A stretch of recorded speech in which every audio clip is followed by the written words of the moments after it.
Today we're looking at a La Pavoni. Pretty standard with these units. This was brought in because it wasn't running shots really well. And over time, La Pavonis just need the proper tune-up, replacing gaskets and parts. So we did that, and let's run a shot.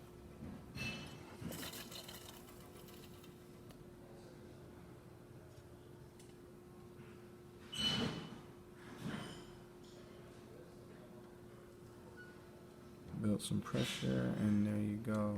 Really good stream. Beautiful crema.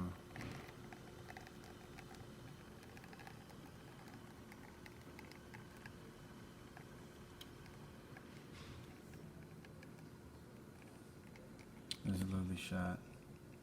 Thank you for watching. If you like this video, please give it a thumbs up and subscribe to our YouTube channel for more content like this every day. Thanks.